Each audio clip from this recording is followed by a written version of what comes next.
நம்முடைய பிதாவாகிய தேவனாலும் கர்த்தராகிய இயேசு கிறிஸ்துனாலும் உங்களுக்கு கிருபையும் சமாதானமும் உண்டாவதாக. இன்றைக்கி நம்ம என்ன தியானிக்க போகிறோன்னா, கடந்த 4 நாட்களாக இயேசு கிறிஸ்துவின் வருகையின் பொழுது யாரெல்லாம் எடுத்துக்கொள்ளப்படுவார்கள் என்பதை குறித்து நம்ம தியானித்து கொண்டிருக்கிறோம். முதலாவது, இயேசு கிறிஸ்துவின் இரத்தத்தினாலே பாவ மன்னிப்பை பெற்று ரட்சிப்பின் சந்தோஷத்தை பெற்றிருக்கிறவர்கள் இயேசு கிறிஸ்துவின் வருகையின் போது எடுத்துக்கொள்ளப்படுவார்கள். ரெண்டாவது, யாரெல்லாம் முழுக்க ஞானஸ்நானம் எடுத்திருக்கிறார்களோ அவர்கள் இயேசு கிறிஸ்துவின் வருகையின் போது எடுத்துக்கொள்ளப்படுவார்கள். மூன்றாவது, யாரெல்லாம் பரிசுத்த ஆவியானவருடைய அபிஷேகத்தை பெற்றிருக்கிறார்களோ அவர்கள் இயேசு கிறிஸ்துவின் வருகையின் போது எடுத்துக்கொள்ளப்படுவார்கள். நான்காவது, யாரெல்லாம் இந்த மாறுபாடுள்ள சந்ததியை விட்டு விலகி தங்களை காத்து கொள்கிறார்களோ அவர்கள் இயேசு கிறிஸ்துவின் வருகையின் போது எடுத்துக்கொள்ளப்படுவார்கள்.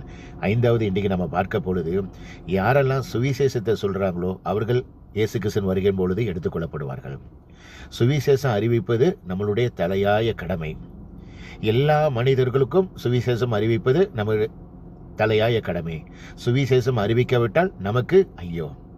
நம்ம வேலை பார்க்குற இடத்துலையும் சரி, இருக்கிற இடத்துலையும் சரி, நம்ம எங்கெல்லாம் போகிறோமோ அங்கெல்லாம் ஆத்தும பாரத்தோடு சுவிசேஷத்தை அறிவிக்கணும். ஒரு பரிசுத்தவான் ஊழியக்காரர் சொல்லியிருக்கிறாரு, கிறிஸ்தவர்கள் மத்தியில் கிறிஸ்தவத்தை அறிவிப்பது பொழப்பு, கிறிஸ்தவர்கள் அல்லாத மத்தியில் கிறிஸ்தவத்தை அறிவிப்பது தான் அழைப்பு. அந்த அழைப்பை நம்ம இன்னைக்கு பெற்றிருக்கிறோமா? பவுல் இந்த சுவிசேஷத்திற்காக தான் அழைக்கப்பட்டிருக்கிறார். அவருடைய வசனம் அநேக வசனங்கள் இருக்குது. அவற்றை நான் சிலவற்றை சிலவற்றை சொல்லுகிறேன். இன்னைக்கு வேதாகமத்தில் பவுல் சொல்லியிருக்கிறாரு, நம்முடைய தேவனுக்கு முன்பாகவும் உயிரோடு இருக்கிறவர்களையும் மரித்தவர்களையும் நியாயந்திருக்க போகிற கர்த்தராக இயேசு கிறிஸ்துவுக்கு முன்பாகவும் அவருடைய பிரசன்னமாகுதலையும் அவருடைய சாட்சியும் வைத்து நான் கட்டளையிடுகிறதையாவது, சமயம் வாய்த்தாலும் வாய்க்காவிட்டாலும் ஜாக்கிரதையா திருவசனத்தை பிரசங்கம் பண்ணு. நீங்களோ தெளிந்த புத்தியுள்ளவனாக இருக்கணும், தீங்கு அனுபவிக்கணும், சுவிசேஷத்தை ஊழியத்தை செய்யணும், சுவிசேஷத்தின் ஊழியத்தை நிறைவேற்றணும். தேவன் நமக்கு பயமுள்ள ஆவியை கொடாமல் பலமும் அன்பும் தெளிந்த புத்தியும் உள்ள ஆவியை கொடுத்திருக்கிறார். ஆகையால் நீங்க வெட்கப்படாமல் தேவ வல்லமை கேட்டபடி சுவிசேஷத்திற்காக என்னோட கூட தீங்கு அனுபவம்னு பவுல் சொல்லியிருக்கிறாரு. நல்லா கேட்டுக்கோங்க. இந்த உலகத்துல நம்ம மரித்து பரலோகத்துக்கு போகும் பொழுது நம்ம ஒன்னையும் கொண்டு போக முடியாது. கொண்டு போகிற ஒரே ஒரு ஆத்மா, ஒரே ஒரு பொருள் இந்த ஆத்மா மட்டும்தான். இந்த சுத்தாகிய ஆத்மாக்கள் மட்டும் தான் நம்ம பரலோகத்துக்கு கொண்டு போக முடியும். நம்ம அங்க போய் தேவனுக்கு முன்பாக கணக்கு காண்பிக்கணும். அதனால எல்லா மனிதர்களுக்கும் சுவிசேஷம் அறிவிப்பது நம்மளுடைய தலையாய கடமை.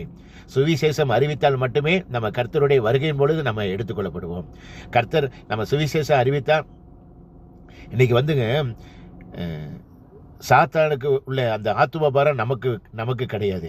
ஏன்னா சாத்தான் அவனுடைய ஊழியத்தில் 24 மணி நேரமும் எப்படியாவது மனிதர்களை நரகத்துக்கு கொண்டு போயிடணும்னு சொல்லிட்டு அந்த அளவுக்கு 24 மணி நேரமும் பிரயாசம் பண்ணிக்கிட்டு இருக்கிறான். அவனுக்கு எந்தவித பெனிஃபிட்டும் கிடையாது. அந்த நரகம் உண்டு பண்ணுறது கர்த்தர் சாத்தானுக்காக தான் உண்டு பண்ணாரு. ஆனால் அவனுக்கு எந்தவித பெனிஃபிட்டும் கிடையாது. ஆனால் இரவும் பகலும் எப்படியாவது மனிதர்களை நரகத்துக்கு கொண்டு போயிடணும்னு சொல்லிட்டு அந்த அளவுக்கு அவனுடைய ஊழியத்தை பண்ணிக்கிட்டு இருக்கான். அவனுடைய ஆத்ம பாரம் மனிதர்களை நரகத்துக்கு கொண்டு போகணுங்கிற ஆத்ம பாரத்தோடு ஊழியம் பண்ணிக்கிட்டு இருக்கிறான். ஆனால் நமக்குரிய ஆத்ம பாரம் நம்ம எப்படி இருக்கணும்னா, எல்லா ஆத்மாக்களையும் நம்ம பரலோகத்துக்கு கொண்டு போனா நமக்கு நிறைய ஆசீர்வாதங்களை கர்த்தர் கொடுத்திருக்கிறார். அவற்றை நான் சிலவற்றை மட்டும் சொல்றேன். நம்ம சுவிசேஷம் அறிவிச்சா ஆத்மாக்களை பரலோகத்துக்கு கொண்டு போனா நம்ம பெயரை பிதாவுக்கு முன்பாக தேவன் அறிக்கையிடுவார். நம்ம சுவிசேஷத்தை அறிவிச்சா நமக்கு நித்திய ஜீவனை கொடுப்பார். நமக்கு சுவிசேஷத்தை அறிவிச்சா அந்த ரட்சிப்புங்கிற கிருபையை நமக்கு கொடுத்து நமக்கு கடைசி வரைக்கும் காத்துக்கொள்வார். நமக்கு சுவிசேஷம் நம்ம அறிவித்தால் தேவனுடைய ஆலயத்தில் நம்ம தூணாக இருப்போம். நம்ம சுவிசேஷத்தை அறிவித்தால் நம்ம பெயரை ஜீவ புஸ்தகத்தில் எழுதுவார்.